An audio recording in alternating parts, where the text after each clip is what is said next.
Eh, Antes de entrar ahí de lleno a esa parte del síndrome de intestino permeable, les quiero compartir un poquito de qué es esta cuestión de medicina funcional, ¿ok? Nosotros como médicos alópatas, de la especialidad que sea, normalmente estamos enfocados en evaluar a un paciente para poder llegar a un diagnóstico a través de aparatos y sistemas, ¿ok? Lo cual pues está correcto porque, bueno, pues así nos enseñaron, pero nosotros vamos haciendo un interrogatorio en base a ir sumando signos y síntomas y ver si es una cuestión desde el punto de vista neumológico, cardiológico, neurológico, endocrinológico, etcétera.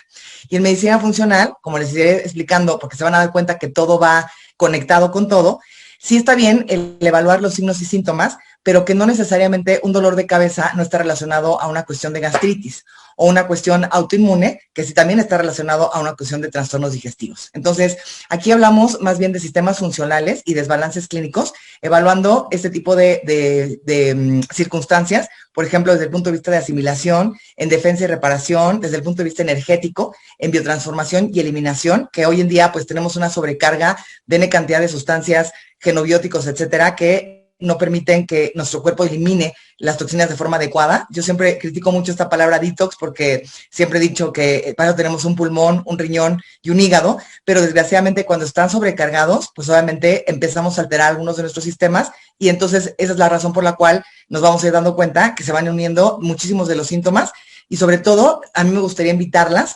a pues como romper con muchos paradigmas y darnos cuenta que muchas veces la medicina alópata lo que hace es ir tapando, como anestesiando los síntomas, y que si lo empezamos a ver desde un punto de vista de medicina funcional, vamos a llegar a la raíz del problema y podemos realmente dar, si bien a lo mejor no un tratamiento específico para enfermedades autoinmunes, nos va a permitir reducir por mucho el aporte de los fármacos y sobre todo mejorar la calidad de vida de nuestros pacientes. Y la propia para aquellas personas, yo sé que hay muchos profesionales de la salud conectados que padecen ya alguna enfermedad de origen autoinmune, ¿ok? Entonces, a diferencia de lo que nosotros evaluamos, que está bien hacer toda esta cuestión de evaluación de signos y síntomas antecedentes heredofamiliares, por un lado, tenemos que entender que gracias al término de epigenética, tenemos que dejar de echar la culpa a todos nuestros genes, ¿ok? Menos del 2% de las enfermedades realmente tienen un componente de origen genético, quitando aquellas que tienen una parte cromosómica.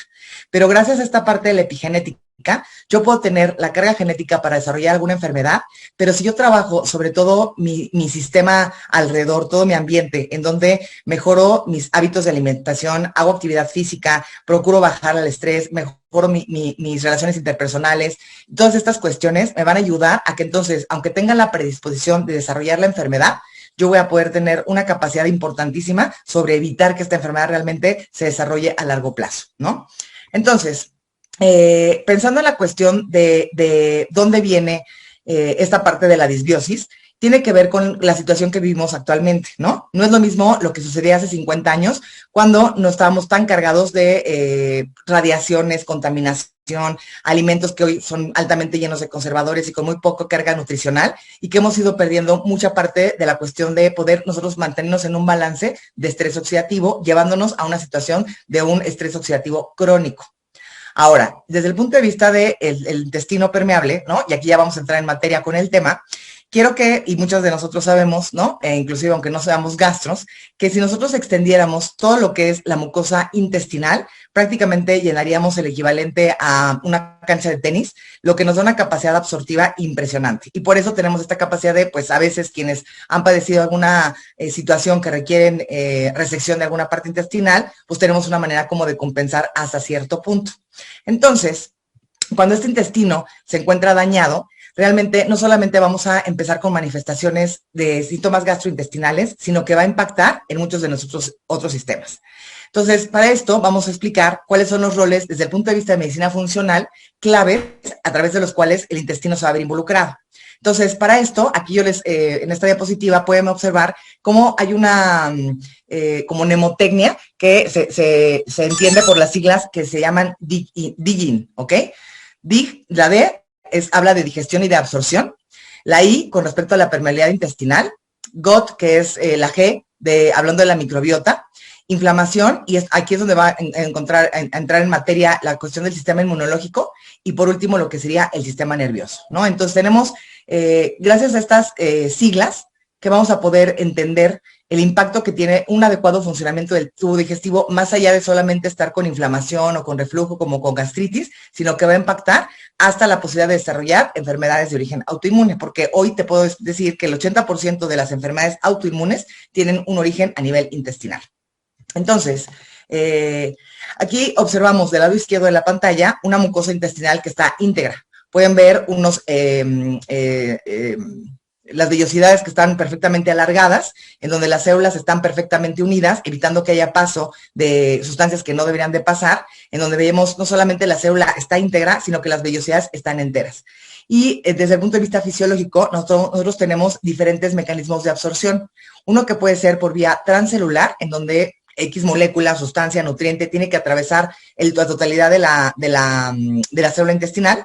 Otros que son paracelulares, en donde se va a pasar a través de entre una célula y otra, y que esto va a evitar que nosotros tengamos la absorción de sustancias que en condiciones fisiológicas no deberíamos de absorber. Hoy yo he visto, y seguramente ustedes también, y seguramente algunos de los que están conectados les ha de pasar, que pueden presentar de repente, de la nada, empiezan con intolerancias alimenticias. Más allá de alergias, empezamos con intolerancias alimenticias, que las más comunes hoy en día hablamos de la lactosa y del gluten. Se ha puesto muy de moda las dietas sin gluten.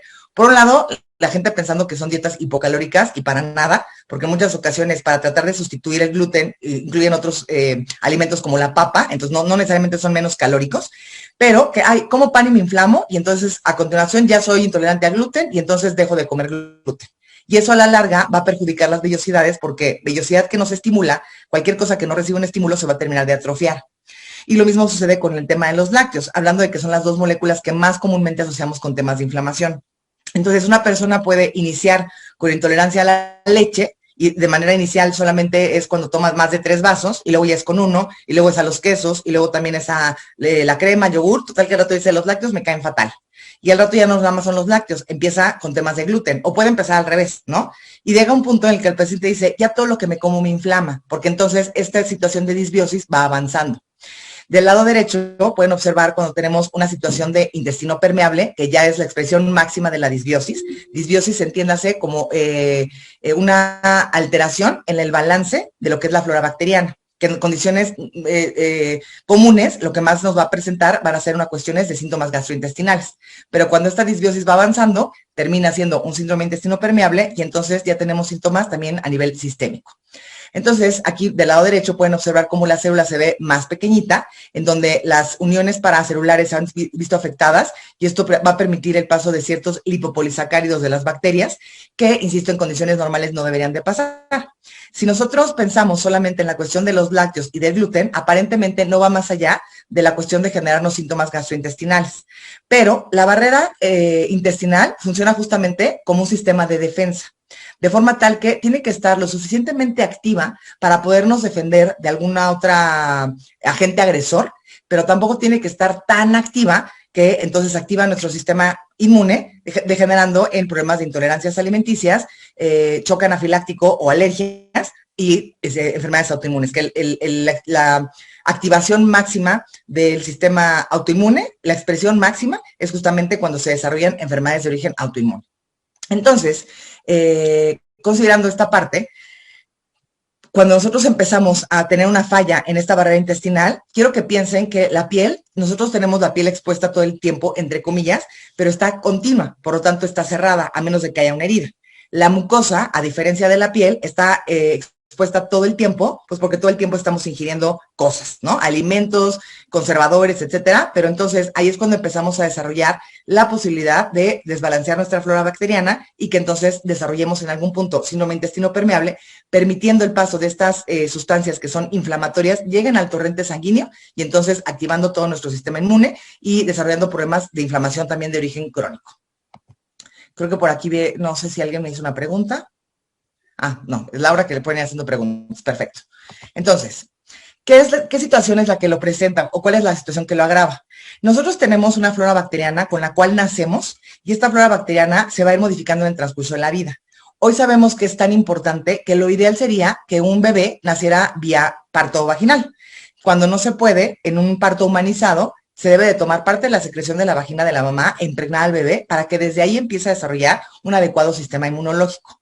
Conforme la criatura va creciendo, se van a presentar diferentes situaciones de vida en donde si fue un niño altamente enfermizo que requirió tomar mucho antibiótico, medicamentos para controlar el asma, para la gastritis, para el reflujo, todo eso va a ir modificándose en la flora. Si es una personita que ha sido buleada, ¿no? O que es hijo de papás muy perfeccionistas, porque ya entenderemos más adelante cómo el eje intestino-cerebro funciona de manera bidireccional y que toda la parte emocional influye de manera brutal en la expresión de nuestro sistema inmune y por lo tanto en las condiciones en las que trabaja nuestro sistema gastrointestinal. La persona sigue creciendo y se van a dar cuenta, y de verdad en el interrogatorio, desde el punto de vista de medicina funcional, muchas veces yo interrogo si el paciente ha tenido antecedentes de gastritis y colitis, y el 80% de los pacientes con enfermedades autoinmunes en algún momento de la vida han tenido problemas de gastritis y de colitis. Y normalmente cuando se expresa la enfermedad va asociado a una situación de estrés grave. So, ahí es un familiar, una situación de estrés muy grave, que es cuando detona la enfermedad. Pero eso no quiere decir que en ese momento, el típico que decimos, ¿no? Que el susto me dio diabetes, no, sino que simplemente ya se venía acumulando, ya se venía cierto desgaste y llega un estresor que hace que debute la enfermedad y que ya se manifieste de manera más aguda. Ahora, conforme vamos creciendo, al momento en que empezamos con situaciones de gastritis y de colitis, entonces, pues lo que hacemos es, ok, pues me tomo un omeprazol. Es muy diferente que yo un día abuse de los alimentos y que me pasé de pozole y entonces hoy me tomo un omeprazol y en un año no lo vuelvo a ocupar, a cuando una persona los usa de manera crónica. El omeprazol y cualquier medicamento que sea antiácido lo que hace es disminuir justamente la producción de jugo gástrico para aliviar los síntomas, pero esto, al modificar el pH, va a matar mi flora bacteriana y va a permitir el crecimiento de otras bacterias que no deberían de existir. Y además, pues le vamos sumando todas estas características que les puse yo en la pantalla, ¿no? Esta práctica que tenemos en México de que hay que desparasitarnos cada 6 meses. La verdad es que nosotros no somos perritos que andamos oliendo colitas para que nos tengamos que desparasitar cada 6 meses. Entonces, dejemos de hacer eso. Si yo tengo la sospecha de una enfermedad parasitaria, entonces hago un coproparasitoscópico para corroborar y doy un tratamiento dirigido para esa enfermedad. Hoy en día, que cada vez que alguien tiene diarrea, antibiótico, y no solamente a veces por mala prescripción de nosotros, de los médicos, sino porque el paciente insiste, ¿no? Entonces, le da diarrea porque hizo una indigestión y entonces antibiótico. Obviamente con el antibiótico barremos la flora bacteriana, la diarrea persiste. No se me quitó, no he matado la bacteria, pues más antibiótico. Y ya llegan conmigo con 4 ciclos de antibiótico en donde claro que ya se barrieron toda la flora bacteriana y por lo tanto tienen una diarrea persistente, ¿no?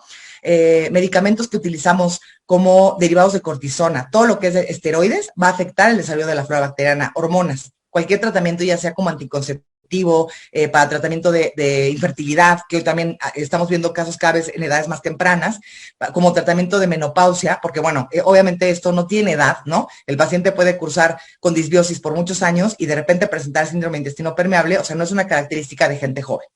El hecho de abusar de todos los químicos que hay en los conservadores, en los alimentos.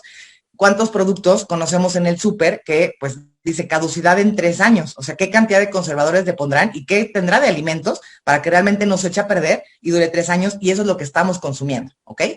El hecho de tomar también, por ejemplo, los edulcorantes, ¿no? Los edulcorantes es de las peores cosas que le pudo haber pasado al ser humano. Los edulcorantes, cuando abusamos de ellos, es de las cosas que más van a dañar la flora bacteriana. Y los edulcorantes, no solamente cuando los usamos en sobrecito, la cantidad de productos light que consumimos en todo el día. Entonces, imagínense una persona que tiene muchísimo estrés, que tiene una pobre ingesta de proteína de origen animal, que consume mucho carbohidrato complejo, de comida chatarra, que además tiene esta cuestión como de, bueno, pues ando con las prisas y entonces me la paso comiendo atún de lata con chícharo y con zanahoria, y si además pues me desparasito y entonces me da gastritis y me tomo el omeprazol, pues es la receta perfecta para que el paciente en algún momento desarrolle un problema de disbiosis. Entonces, cuando yo les explico esto a los pacientes, hasta me van haciendo así de, pues te estoy platicando la historia de tu vida, ¿no? Y pues sí, muchos es así. Ahora, ¿qué es lo que sucede? Decíamos que tenemos desde el punto de vista factores ambientales, desde la comida, en donde no porque el gluten sea malo, ¿ok? El tema es que cuando la flora bacteriana está dañada, claro que el gluten va a inflamar. Entonces, más adelante platicaremos de la dieta oligoantigénica, en donde tenemos que eliminar alimentos que son inflamatorios, pero eso no significa que sea retirarlos para toda la vida. La gente dice, no, es que los vuelvo a comer y me vuelvo a inflamar. Claro, porque no han hecho la dieta completa en donde hay que hacer una restauración intestinal. Todas las toxinas que ya comentamos, el estrés brutal y que además hoy tenemos también un nivel de estrés altísimo y no solamente por la cuestión de la pandemia, porque tenemos un ritmo de vida súper acelerado. Esto va a favorecer que se incremente la permeabilidad intestinal, permitiendo esta cuestión del síndrome de intestino permeable con activación de los lipopolisacáridos de las bacterias y permitiendo el paso de citocinas que son inflamatorias, llegando estas al torrente sanguíneo, desencadenando cuestiones de inflamación y entonces activando todo lo que es nuestro sistema inmune, cuestiones de alergias, intolerancias alimenticias y inclusive también cuestiones de cáncer. Entonces, pues nosotros, esto prácticamente pues explica, es el resumen de lo que les acabo de explicar. Del lado izquierdo podemos ver cuando hay un estado de eubiosis o simbiosis, en donde tenemos ácidos grasos de cadena corta, que son parte de las uniones que se encuentran de manera paracelular para mantener a la barrera tal cual como una barrera impermeable, se encuentran en condiciones favorables. Cuando nosotros tenemos antibióticos, medicamentos, estrés, etcétera, etcétera, todo lo que ya les platiqué, pues entonces llegamos a una situación de disbiosis, hay aumento en la activación de la cascada de la inflamación y esto va a activar también nuestro sistema inmunológico. Entonces, disbiosis normalmente suele ser una situación subclínica, en donde mucha gente dice, no, pues es que las leguminosas, frijoles me inflaman, pues las dejo de comer, ¿no? Entonces, no siempre, no hablamos de que sea una patología, no hablamos de que sea una etiopatogenia por sí sola, pero normalmente surge como síntomas que iremos asociando, como para ir identificando qué pacientes realmente están desarrollando un problema de disbiosis. Hoy estamos hablando de la importancia de la disbiosis en enfermedades autoinmunes, pero que esto va a tener impacto desde cuestiones tan leves como sobrepeso y obesidad hasta cuestiones de cáncer, ¿ok? Entonces, la disbiosis va a ser una respuesta patogénica a un microbio que no es patogénico. Decíamos que hay un desbalance de la flora bacteriana y los síntomas normalmente que presentamos a nivel de tubo digestivo, pues es el que sea. Un paciente no necesariamente tiene que presentar todos los síntomas y no necesariamente en el orden que los voy a mencionar, ¿no? Pueden manifestarse y cada paciente tiene presentaciones completamente diferentes. Entonces puede ser una cuestión de reflujo, acidez, gastritis, epigastralgia, inflamación abdominal, estreñimiento, diarrea, alternar entre estreñimiento y diarrea, inflamación crónica a nivel abdominal. Y cuando esto va avanzando, porque no hacemos la corrección y seguimos comiendo y seguimos utilizando los agravantes, ¿no? Entonces ya presentamos síntomas a nivel extraintestinal, que son síntomas sistémicos, en donde se podemos presentar como insomnio, dolor de cabeza, cansancio crónico, caída de cabello, dolores articulares, alergias respiratorias, alergias cutáneas, alergias alimenticias, tendencia a inflamación de las extremidades, y todo esto pues se va sumando, y si no se corrige, entonces debutamos con enfermedades de origen autoinmune. Entonces, tenemos el caminito prácticamente es inmunosupresión o activación a nivel de la barrera intestinal, lo cual va a generar una inflamación local de forma inicial, pero que al no corregirlo vamos a favorecer la permeabilidad intestinal y con esto activar nuestra inflamación a nivel sistémico. Entonces, ahora sí que no importa qué fue primero, si el huevo o la gallina, ¿no? Puede ser que una persona empieza con una cuestión de malabsorción o intolerancia a la cuestión de los carbohidratos. Puede ser que el paciente presente o disbiosis o también SIBO, que el SIBO es un sobrecrecimiento de la expresión bacteriana a nivel de la flora intestinal, o que el paciente esté utilizando diferentes toxinas, sustancias, conservadores, pero se hace un ciclo vicioso. Pueden empezar en cualquiera de estos puntos. El tema es que, independientemente de cuál empiece, el paciente va a ir desarrollando los tres. Y lo peor es que se van ciclando y se van agravando los síntomas. ¿Por qué? Pues muchas veces no sabemos cómo se corrige. Normalmente acudimos cuando tenemos síntomas de gastritis y colitis al médico y entonces damos medicamentos y quitamos ciertos alimentos como irritantes que a veces ni sabemos. Ok, el médico me dijo irritantes, ¿y cuáles son los irritantes, no? Y aquí hay un mal concepto de lo que realmente son los irritantes. Por ejemplo, algo bien importante es que la gente no se da cuenta que uno de las verduras que más generan temas de reflujo o agruras es el jitomate. Y entonces se sienten que les da gastritis, claro, el chile. Y el chile, tú te puedes comer 1 kilo de chile serrano a mordidas y te va a dar la enchilada de la vida, pero jamás te va a dar gastritis. Entonces, empezar a quitar ese tipo de conceptos con respecto a lo que serían los alimentos realmente irritantes. Aquí, bueno, pues obviamente vemos en la parte superior lo que sería el epitelio intestinal, en donde hacia la luz intestinal vemos cómo están llegando ciertas sustancias que en condiciones fisiológicas el intestino funciona como barrera, evitando que éstas pasen, pero cuando tenemos alterada la flora bacteriana, van a permitir el paso de las bacterias, sobre todo de los lipopolisacáridos, que son sustancias altamente inflamatorias y que van a tener un impacto también a nivel del sistema endocrino, disminuyendo la expresión de GLP-1, del péptido Y, que esto va a conllevar a situaciones en el hígado de inflamación, resistencia a la insulina, en donde vamos a tener también poca expresión de los GLUT4 a nivel del sistema musculoesquelético, y con esto, pues aumentando la resistencia a la insulina, va a haber una hipertrofia del tejido adiposo, perdón, lo que va a favorecer la resistencia a la insulina, y esto también a nivel del hipotálamo, en la medida en la que nosotros el adipocito se va hipertrofiando, el tejido adiposo es avascular, y por lo tanto sufre de hipoxia. Hay una conversión de macrófagos que son antiinflamatorios en la grasa blanca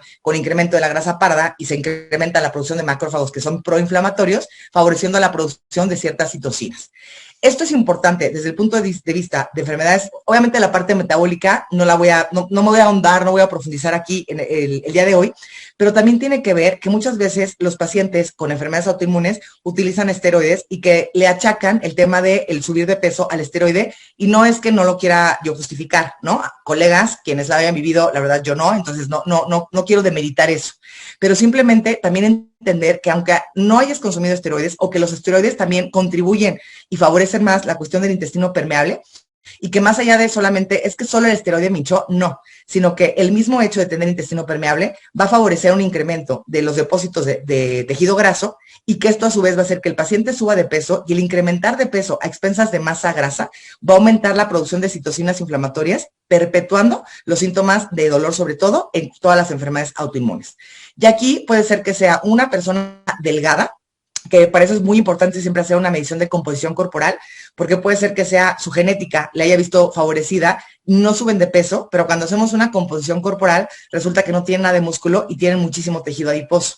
Entonces, en la medida en la que los pacientes de enfermedades autoinmunes trabajen mejorando y manteniendo un porcentaje de grasa saludable, va a ser una de las situaciones que van a favorecer el disminuir los síntomas, y sobre todo también el disminuir el consumo de tanto fármaco, pero va de la mano. Entonces, por un lado es el intestino permeable, que eso sí o sí va a terminar en una cuestión de desarrollar enfermedades autoinmunes, pero que el mismo síndrome intestino permeable va a favorecer, tanto por alteraciones de la microbiota, la misma disbiosis, favorece el sobrepeso, y por esto que estoy comentando ahora, de la cuestión de la hipertrofia del tejido adiposo. Y esto va a favorecer, por último, que tengamos resistencia a la insulina, que también estimula, o más bien favorece que haya resistencia a la leptina, disminuyendo nuestra capacidad de saciedad. Entonces va creando justamente un círculo vicioso, ¿ok? Esto, bueno, pues es prácticamente hablando de la cuestión de obesidad, que no todos los pacientes con enfermedades autoinmunes lo padecen, pero bueno, les platico de un caso, ¿no? Llega conmigo un paciente 50 años, obeso mórbido, y con una psoriasis brutal, ¿no? En donde ya había, y además ansioso, desde que se le veía en la silla, todo inquieto, no se podía sentar. O sea, para mí era como un síndrome de intestino permeable de libro, ¿no?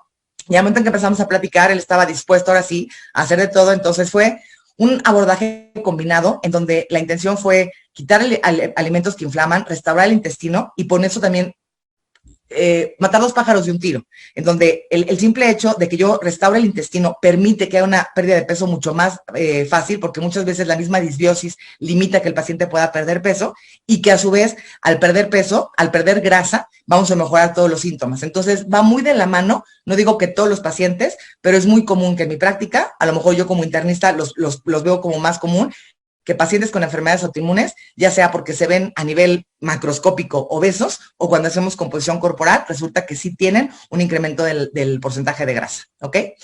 Dentro de las muchas funciones que tiene la flora intestinal es incrementar la IgA secretora, justamente asociada a todas estas cuestiones de intolerancias alimenticias, y más allá de que la gente diga, no, si ustedes hacen que también se ha puesto muy de moda, que hagan estos estudios de alergias alimentarias. Si yo hago un estudio cuando un paciente se está vivenciando una situación de disbiosis o de síndrome de intestino permeable, pues garantizado que va a salir alérgico a otras cosas que inclusive ni siquiera él se había dado cuenta. Y entonces, no, pues deja de comer maíz, y le quitan casi que todo, ¿no? Entonces, yo les recomiendo que si al interrogatorio descubren que el paciente tiene una sospecha de disbiosis o de intestino permeable, no hagan estudios de intolerancias alimentarias, porque va a salir lo que es alérgico y más. Si tenemos la sospecha, y además no son pruebas baratas, ¿no? Si tenemos la sospecha, mejor primero hagamos todo el proceso de dieta oligoantigénica, restauración intestinal, reinoculación, y al final de todo este proceso, si tengo la duda, pues repetimos o hacemos por primera vez el estudio, que yo prácticamente no lo recomiendo. Va a favorecer la modulación de citocinas, o sea, la flora intestinal es un tejido altamente activo, más allá de solamente la absorción de nutrientes. Disminuye la permeabilidad intestinal, favorece la maduración de las células dendríticas y favorece la activación de las células T regulatorias. Entonces, así de importante es la flora intestinal en toda la cuestión del sistema inmunológico.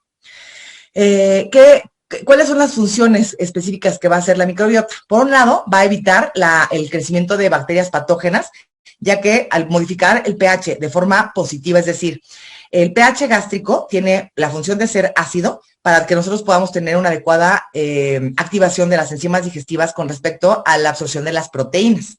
Entonces, si nosotros empezamos a modificar el pH por el consumo de antiácidos, sucralfato, inhibidores de bomba, etcétera, pues obviamente terminamos con esta función. El hecho de que toda la flora bacteriana tenga cierto pH tiene la función de inhibir el crecimiento de otra flora bacteriana que no debería de existir.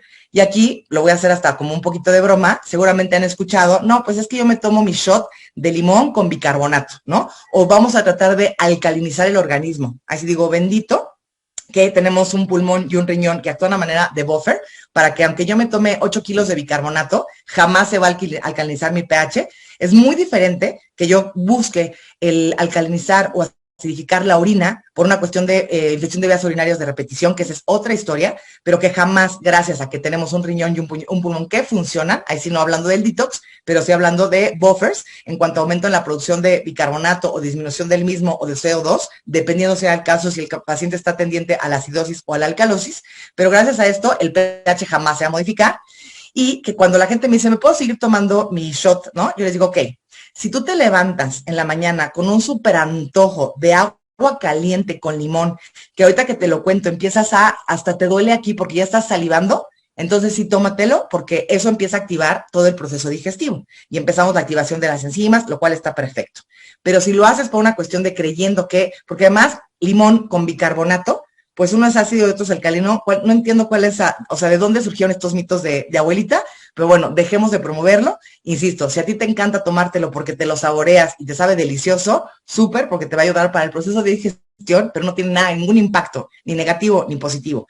Bueno, es más, puede ser más negativo con el tema del bicarbonato, porque una persona que percibe los síntomas de acidosis y dice, me voy a tomar el bicarbonato, en ese momento el estómago percibe que va llegando una cantidad de alcalina importante y entonces va a aumentar la producción de jugo gástrico para tratar de compensar esto que está recibiendo y entonces eso va para tratar de regresar a su pH. Entonces tampoco es tan sano estarnos tomando tantos kilos de bicarbonato, ¿ok? Entonces, la microbiota favorece que haya una adecuada unión entre el epitelio y lo que son estas proteínas de unión para evitar que haya un paso paracelular de sustancias que no deberían de pasar y aumenta la producción de beta-defensinas, ¿ok? Va a favorecer la actividad del epitelio, favoreciendo la producción de butirato, que esto, por ejemplo, cuando hacemos, que no es tema de hoy, pero cuando el paciente hace dieta cetogénica, parte de los beneficios que se logran en dieta cetogénica, que también tiene impacto, y habrá algunas conectadas que ya hicieron conmigo dieta cetogénica, y que el simple hecho de modificar el porcentaje de grasa ya impacta también en todo lo que son los síntomas de enfermedades autoinmunes, sobre todo porque la dieta cetogénica va a tener una acción significativa sobre cualquier enfermedad cuya base sea la inflamación. Y díganme qué enfermedad no tiene base de inflamación, desde una cuestión asmática, ¿ok? Entonces, no hablamos solamente de una cuestión de pérdida de peso. Yo sé que hoy en día la dieta cetogénica suena mucho para cuestiones de peso, pero que tiene mucho impacto en otros sistemas y sobre todo que yo la llevo a hacer un poco combinada entre dieta cetogénica y dieta de eliminación si el paciente padece además de disbiosis y sobre todo de enfermedades autoinmunes para que me ayude de una manera más rápida y significativa a la eliminación de los síntomas. Y entonces, parte del mecanismo de las vías metabólicas que se activan durante la cetosis es la lipólisis y la beta-oxidación, favoreciendo la producción de beta-hidroxibutirato, que es una de las sustancias que también mejoran todo el funcionamiento epitelial. Entonces, la misma cetosis favorece el regular un poco, no corrige por completo la disbiosis, pero me ayuda a regular cuando hay un problema significativo de disbiosis.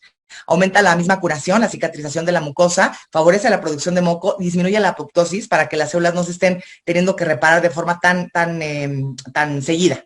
Y va a aumentar todo el proceso de inmunoregulación, disminuyendo la producción de factor de necrosis tumoral, interleucina 12 e interleucina 6, que sabemos que son las que más le pegan a la cuestión de la inflamación. Disminuye la activación de la vía del factor NK-beta, que está relacionado a que cuando ésta se dispara, inclusive está asociado a presencia de tumores, ¿no? Hay dos vías, la vía del mTOR y la vía del el factor NK beta, que estos tienen que actuar de manera sinérgica.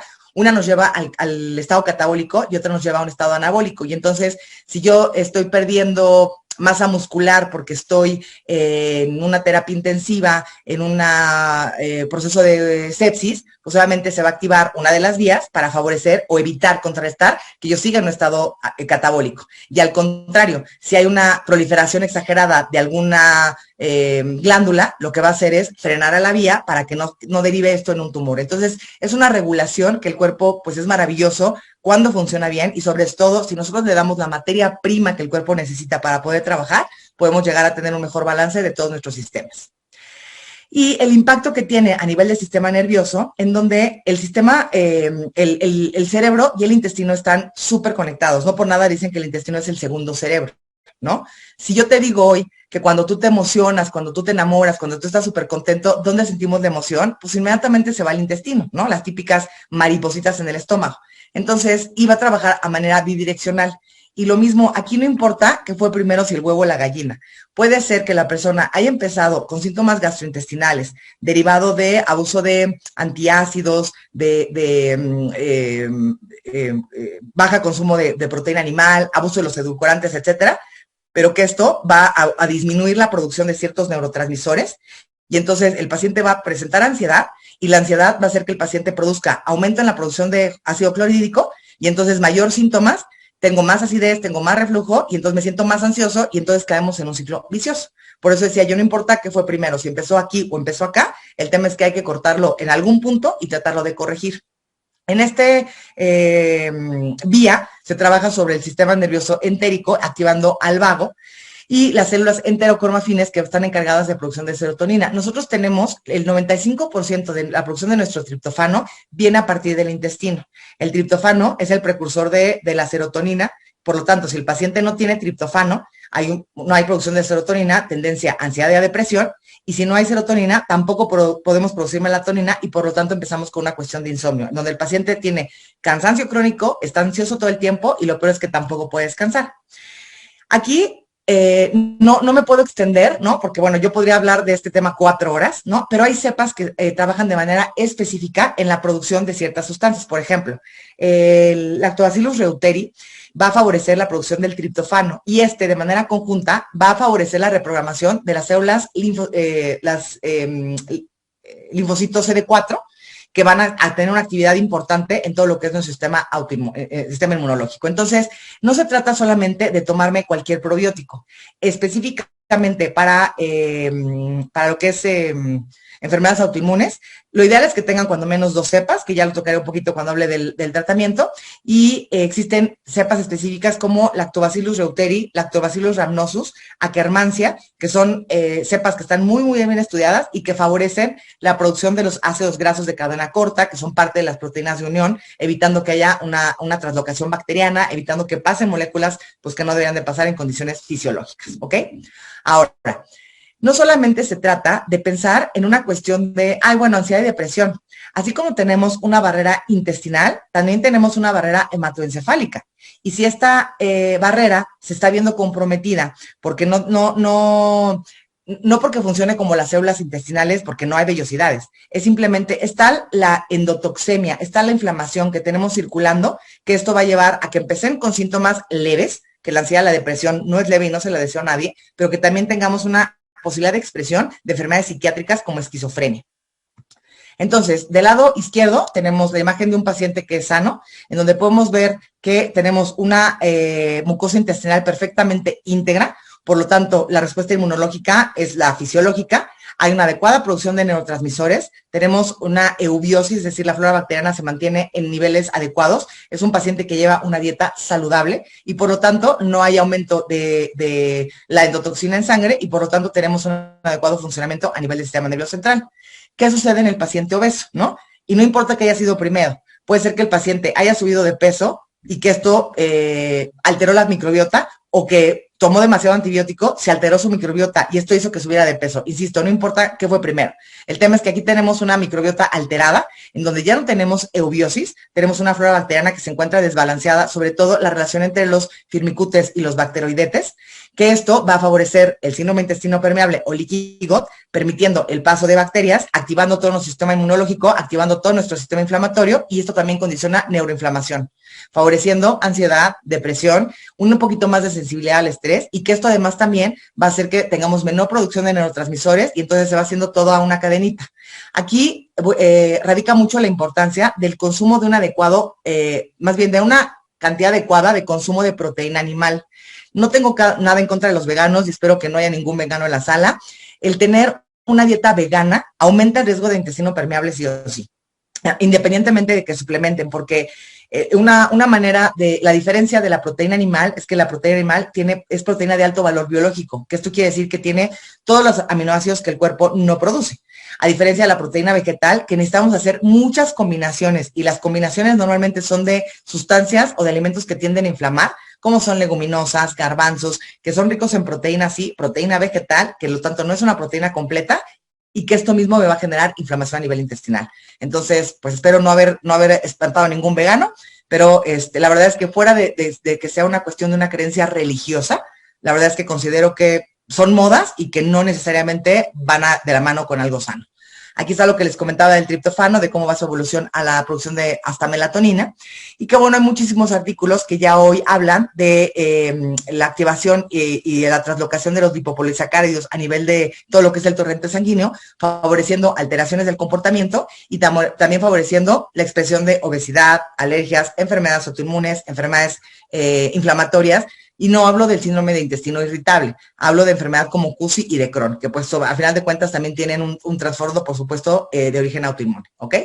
Entonces, cuando nosotros presentamos un intestino que se encuentra enfermo, en donde no ha recibido ningún tipo de terapia nutricional, vamos a tener incremento en todos los mediadores de inflamación, vamos a tener un incremento en la translocación bacteriana, incremento en la permeabilidad intestinal, un desbalance tendiente a tener mayor cantidad de formicutes que bacteroidetes y una disminución de la sensibilidad en la insulina. Por lo tanto, aunque sean pacientes delgados, pueden tener resistencia a la insulina y esto desarrollar ovario poliquístico. Y también lo veo un montón en pacientes jóvenes, mujeres jóvenes sobre todo. Cuando tenemos un intestino sano, cuando ya se llevó a cabo una terapia nutricional, pues obviamente todo esto va a cambiar. No hay mediadores de inflamación, no hay translocación bacteriana, disminuye la permeabilidad intestinal, se regresa al balance entre bacteroidetes y firmicutes, que debe ser siempre más hacia los bacteroidetes, y favorece la permeabilidad, la sensibilidad a la insulina. Perdón, creo que estoy viendo por acá alguna pregunta. Lactobacillus reuteri, gracias. De la cepa razolada de triptofano. Ahora, fíjense, no me da tiempo, y bueno, obviamente si Laura me invita a más foros, yo encantada de poder abordar cada una de las enfermedades. Esto fue como un general, ¿ok? Pero quise hablar también de la cuestión de la tiroides, porque la pobrecita tiroides me la han culpado. No, es que tengo tiroides, porque además luego así decimos, todos tenemos tiroides. Tengo hipotiroidismo y por eso el paciente no puede bajar de peso. La tiroides puede ser que desarrolle una cuestión de una tiroiditis, en donde sí tiene un origen autoinmune, o puede ser también combinado, en donde muchas veces, ¿qué sucede? La tiroides es una glándula que es peso dependiente. En la medida en que el paciente va aumentando de peso, tiene muchísimo estrés y el estrés le pega muchísimo a la glándula tiroidea, y normalmente una persona que sube de peso no necesariamente tiene la mejor alimentación, porque decimos mucho que nosotros no, pero las abuelitas dicen, no, pues es que si estás muy flaquito estás desnutrido y el gordito está bien nutrido, cuando muchas veces los pacientes obesos tienen más desnutrición que un paciente delgado. Entonces, si le vamos sumando todos estos factores, en donde para que yo pueda tener un adecuado funcionamiento de la glándula tiroidea, número uno, tengo que tener un adecuado pool de aminoácidos circulantes. Si yo no tengo un adecuado pool de aminoácidos circulantes, ¿qué es lo que va a pasar? Pues entonces, de lo que tengo de proteína animal, de aminoácidos, ¿no? Lo voy a escoger para preservar las funciones vitales, que son músculo esquelético y músculo cardíaco. Y entonces voy a sacrificar producción de glóbulos blancos, voy a sacrificar reparación de vellosidades intestinales, voy a sacrificar tener aminoácidos para formar glándula hormona tiroidea. Y si no le doy los micronutrientes necesarios, entonces hay ciertas circunstancias de enfermedades tiroideas que aunque tengan un origen autoinmune, si yo le doy una adecuada materia prima, manganeso, selenoproteína, proteínas, zinc, cromo, vitamina D, yodo, le bajo al estrés y mejoro todas, como muchas de las cosas de nuestro ámbito, esta sí es una enfermedad que se puede corregir y que se puede inclusive suspender el sustituto hormonal. Si ya es un paciente que tuvo bocio o por la razón que sea le hicieron tiroidectomía, pues ahí sí ya no hay mucho que hacer, ya no hay hormona, ya no hay glándula y entonces requiere un sustituto hormonal. Pero si es un paciente que además tiene poquito de haber debutado con una enfermedad tiroidea, aunque no sepamos todavía si es de origen autoinmune y cómo nos damos cuenta con la presencia, sobre todo los niveles de anticuerpos, que bueno, eso ya será cuestión de una plática completa de tiroides si quieren, pero quiero que vean la importancia de dar una nutrición adecuada, una terapia de restauración, suplementos nutracéuticos y podemos lograr reversión de la enfermedad, que prácticamente te diría que es la única que puede revertir al 100%, ¿no? La mayoría de las otras, lupus, artritis, Sjögren, psoriasis, etcétera, posiblemente no logremos reversión de la enfermedad por completo, posiblemente el paciente requiera mantenimiento con algún fármaco, pero te garantizo que va a mejorar muchísimo la calidad de vida, todos los síntomas y sobre todo el tener que usar tanto analgésico, que bueno, pues todos esos van sumando a muchos efectos secundarios, porque en la medicina alópata damos un medicamento y con el medicamento, por ejemplo, los analgésicos, me dan gastritis y entonces tengo que tomar, y entonces va haciendo toda la cascada de empezar a utilizar una cantidad brutal de fármacos y el paciente termina con polifarmacia y nosotros tratando de ir parchando por encima los síntomas que va teniendo, agregando más fármacos. Entonces, si yo considero que el paciente puede tener cansancio, dolor de cabeza, estreñimiento, no necesariamente hablamos de una cuestión de hipotiroidismo. Hay que pensar ahorita, bueno, ¿será que a lo mejor lo que estás teniendo es una cuestión de estrés oxidativo y que si no lo corrijo va a avanzar una disbiosis y va a terminar en un síndrome de intestino permeable? ¿Ok? Ahora, para la cuestión del tratamiento, la base de el tratamiento está hecha en base a una cuestión que se llama dieta oligoantigénica. Como lo dice su nombre, es quitar todas aquellas sustancias que pueden desencadenar una respuesta inmunológica, ¿ok? Que comúnmente la llamamos como dieta de eliminación. Ahora, ¿en qué corresponde esta dieta? Aquí va a variar mucho de paciente a paciente y tiene que ver la severidad de la enfermedad. No es lo mismo a lo mejor un paciente que meramente tiene sobrepeso a un paciente que tiene artritis reumatoide y que está con una crisis, ¿ok? Entonces, dependiendo de la gravedad de la enfermedad, es que voy a restringir yo más el tipo, no necesariamente el aporte calórico, que esa es otra cuestión, sino más bien el tipo de alimentos. Hay ciertos alimentos que aunque el paciente no note que le inflaman, tienen un mimetismo molecular. Los más comunes asociados a una respuesta antigénica son los lácteos, la albúmina, los mariscos, el gluten y ciertas verduras y ciertas semillas. Entonces, de manera intencionada, yo puedo con el paciente preguntarle qué alimentos te inflaman y seguramente me va a mencionar alguno de los que yo acabo de decir. Y aunque el paciente no se inflame con los otros que yo mencioné, si dependiendo de la severidad de la enfermedad, y por eso ahí pues ya vamos haciéndolo como muy, muy personalizado, por eso no son dietas masivas, es muy personalizado, yo ya definiré si le tengo que quitar, por ejemplo, hay pacientes que les tengo que quitar hasta la tortilla, porque aunque no necesariamente tiene gluten, pero sí tiene una respuesta, entonces hay pacientes que les tengo que quitar ciertas verduras, ¿no? Entonces ya tiene que ser un abordaje muy específico, pero nada más es como para que entiendan que tenemos que quitar alimentos que inflaman y que no solamente es una cuestión de inflamación a nivel abdominal, hablamos de una cuestión de inflamación celular. Entonces, hay una base que son prácticamente los 5 que yo comenté ahorita, en donde, aunque el paciente no note que se inflama, esos hay que quitarlos y ya dependerá, insisto, de la gravedad de la enfermedad, si yo todavía tengo que ser un poquito más estricta o puedo ser un poquito más holgada, ¿ok? Entonces, el tratamiento se hace de manera integral porque, como les dije en un principio, desde el punto de vista de medicina funcional, no se trata solamente de hacer una. Tenemos que hacer las 5 al mismo tiempo porque de nada va a servir darle probióticos si el paciente no elimina los alimentos. O de nada va a servir que haga dieta si no lo reparo el intestino con glutamina. Entonces, tiene que ser una serie de pasos, pero no es uno por uno, es darlos todos al mismo tiempo. Y remover, por ejemplo, va enfocado a que si yo tengo la sospecha de que realmente puede tener una parasitosis, entonces hago un coproparasitoscópico, corroboro y veo si necesito o si tiene alguna infección en ese momento. Primero tengo que corroborar y dar el tratamiento indicado para la sobreinfección que esté presentando en ese momento el paciente. La restauración, en donde podemos hacerlo a través y el principal aminoácido que vamos a ocupar para repavimentar todo lo que es el intestino es la glutamina, que lo escuchamos mucho hoy para pacientes oncológicos, pero es que también los pacientes oncológicos desarrollan un síndrome de intestino permeable. Les decía yo en un principio que también es una de las características del cáncer, pues por tanta quimio, tanta radio, restricciones alimenticias, etcétera, etcétera, ¿ok? Al restaurar, se trata de tratar como de regresar a la normalidad la fisiología del tubo digestivo. Entonces implica retirar fármacos como por ejemplo lo que son inhibidores de bomba, los antiácidos.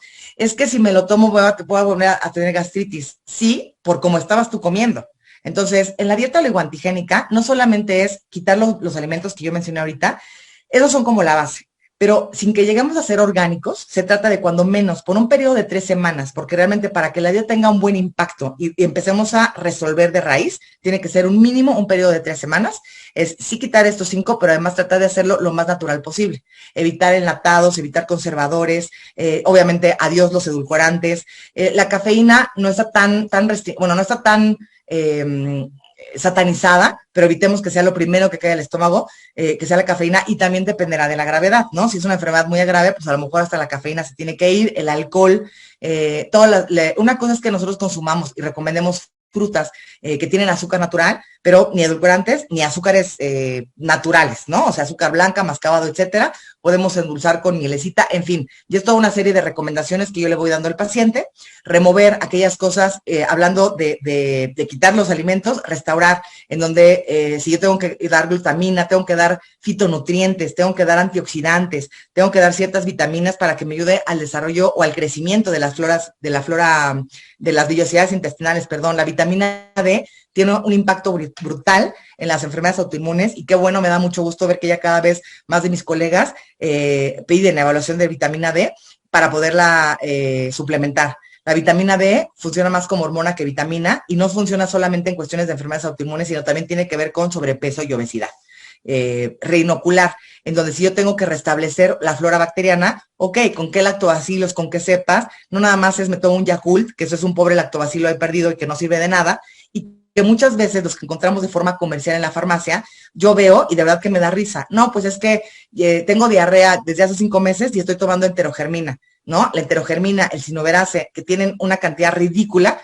Hablando específicamente de un problema de disbiosis en adelante, la cantidad mínima que debe de tener de cepas es de 10 unidades de 10 billones de unidades formadoras de colonia, para que realmente yo note una diferencia y me ayude en parte de la reinoculación.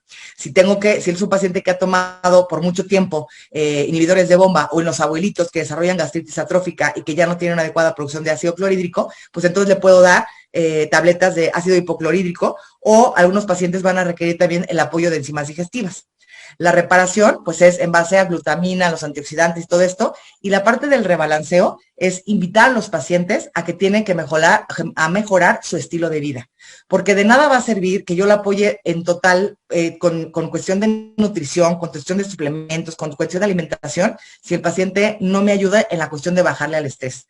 En muchos pacientes tengo que dar también apoyo con neurotransmisores a manera de aminoácidos, que la intención es que el paciente lo produzca solo a largo plazo, ¿no? Hay más de 80 neurotransmisores, pero ya hay 4 que están súper bien identificados, que son ácido aminogababutírico, que es GABA, serotonina, acetilcolina y dopamina. Yo me apoyo de un cuestionario de neurotransmisores que yo ya sé, normalmente cuando un paciente tiene una cuestión de gastritis y de colitis, hay uno específico, y no les quiero decir, por si algún día les comparto el cuestionario, que no esté sesgada la respuesta, pero hay uno en especial que es un neurotransmisor que es inhibitorio, y entonces el paciente, mientras no se aprenda a desacelerar, que es con meditación, con yoga, con relajación, no necesariamente es actividad física para que baje de peso, es alguna actividad que le permita desconectarse de los 1000 problemas del mundo y que realmente le permita bajarle al estrés. Entonces, si el paciente no coopera en esta parte, va a tener recaídas, que no necesariamente las recaídas son más severas, pero que entonces nunca vamos a estar avanzando y otra vez va a ser como un pasito para atrás. Por eso decimos que la medicina funcional no solamente es la cuestión de dar una medicina o hablar de un alimento, es darlo todo de manera integral y de verdad ayudar a que los pacientes logren pues bajar el estrés, que no siempre es fácil, pero bueno, es una pelea con los pacientes de habla con tu jefe, y entonces ahí me apoyo yo de algún psicólogo, porque pues toda la chamba no la puedo hacer yo sola, independientemente que yo les doy recomendaciones de libros, de audios, de actividades, que conecten a una aplicación en el teléfono para que puedan escuchar algo de meditación, pero por lo regular son pacientes que requieren apoyo psicológico y no necesariamente porque la gente escucha, no, es que yo no estoy loca, ¿no? Todos necesitamos apoyo psicológico en algún momento de la vida porque no sabemos manejar el estrés. Entonces nos va a ayudar a justamente cómo poder manejar ese estrés. Y el tema de los probióticos, decía yo que no solamente es dar el probiótico que sea, con tal de que sea darle probiótico, ¿ok? Los probióticos no solamente me van a ayudar a la reinoculación, sino que también me van a disminuir el riesgo de infecciones de repetición. Hay pacientes que están con antibiótico, infección de vías urinarias, antibiótico, infección de vías urinarias. Y así se la pasan y entonces al rato ya no solamente tienen infección de vías urinarias, sino desarrollan cándida, porque obviamente pues, se van barriendo toda la flora. Entonces me va a ayudar tanto a la cuestión local como a nivel sistémico, previniendo el desarrollo de neoplasias, regula la motilidad intestinal, que también suele ser un tema con los pacientes con síndrome de intestino permeable, porque no solamente es una cuestión de diarrea, a veces es un estreñimiento que la gente considera que es normal evacuar 2 veces a la semana y pues no es normal. Va a favorecer la regulación del apetito y entonces esto mismo me ayuda a que el paciente le sea más fácil poder llevar a cabo un plan de alimentación, corregir el exceso de grasa corporal y caer ahora sí en todo lo contrario, un círculo que sea virtuoso, ¿ok? Previene infecciones locales y a nivel sistémico. Entonces, pacientes que han tenido infecciones de vías urinarias de repetición, yo ya soy la rara de los internistas porque casi antibióticos no doy, es más bien probióticos y probióticos y probióticos y antioxidantes para que subamos el sistema de defensas, que tenga un adecuado consumo proteico para que toda la hematopoiesis se lleve a cabo de forma eficaz y con esto evitar el consumo de tanto medicamento, ¿ok?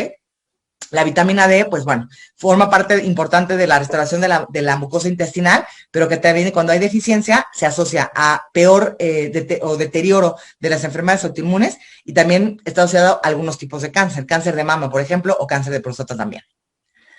Pues bueno, no sé cuánto tiempo tenía yo, pero me tardé pues una horita, que creo que era lo que teníamos contemplado. Por ahí me preguntaban, oye, ¿cuánto se va a tomar? Y yo, pues como 40 minutos, pero se puedan dar cuenta que me gusta el micro y que además es un tema que me encanta, ¿no? Yo doy un curso de este tema de salud digestiva que dura prácticamente 5 horas. Traté de darles pues como los temas o los puntos más interesantes, más puntuales, porque me parece de verdad un tema fascinante y que a mí de verdad fue un antes y un después. Después de escuchar esta plática hace algunos años, dije, bueno, ¿qué he estado haciendo? Y me ha permitido modificar mucho el abordaje con mis pacientes, tratando de evitar, a ver, el omeprazol, no, mejor vamos a quitar alimentos para que el omeprazol no solamente, ahorita digo omeprazol, pero pues hablo del inhibidor de bomba que sea, ¿no? Yo creo que a mí la industria farmacéutica ya no me quiere porque casi no uso fármacos y bueno, mis pacientes felices de que han podido modificar alimentación, se apoyan en muchos nutracéuticos que no solamente no les dan efectos secundarios, sino que trabajan de manera sinérgica, porque los nutracéuticos así funcionan, no solamente impactan en un sistema, van a impactar a diferentes niveles y eso me disminuye los síntomas y la posibilidad de desarrollar otro tipo de enfermedades, ¿ok? Entonces, pues bueno, ver si hay alguna pregunta. Laura, no sé si tú quieras comentar algo. Muchas gracias, Gaby, por toda la información. Definitivamente es una joya esto que nos acabas de dar. Es súper interesante, muy importante estar informados acerca de este tema, que pues realmente nosotros ni lo conocemos, ni lo dominamos. Los que somos parte del área de la salud, pues ni siquiera tenemos idea de la nutrición, mucho menos de medicina funcional, y ni para nosotros mismos, ni para nuestros pacientes, ¿no? Entonces, sí es bien importante toda esta información que yo creo que para muchos de los que se conectaron hoy, pues es un parteaguas para su práctica propia y aplicarlo a su vida para poder mejorar su calidad de vida, para poder disminuir síntomas, ¿no? Y entonces, pues muchas gracias por toda la información. No sé si alguien tenga alguna duda que quiera aclarar ahorita. Y que además, bueno, me pongo a sus órdenes, ¿no? Laura no me va a dejar mentir en ese tema, que yo soy de anticobrar entre colegas, ¿no? Si hay alguien que le gustaría vivir en carne propia lo que es, pues porque quiere corregir algo o simplemente quiere, el tema de los cursos, ahí les puse los cursos que yo doy, me pueden contactar a mi correo, a mi teléfono, pero si eres profesional de la salud, padeces alguna enfermedad autoinmune y te gustaría abordar la enfermedad pues desde otro punto de vista que no sea tanto fármaco, pues adelante, me echen un mensajito, luego me tardo en contestar, ando medio saturada, pero bueno, pues encantada de la vida en todo lo que yo pueda impactar en la vida de, y no solamente colegas, obviamente de pacientes, pero más si son pacientes colegas, pues yo encantada, porque sé que al momento de que la experimentan puede ser mucho más fácil que se animen a prescribirla y que entonces no solamente es una persona en la que yo estoy impactando, sino en esa persona que va a poder tener la capacidad de poder beneficiar a otros 10, a otros 15, a otros 20 pacientes que lleguen a sus manos.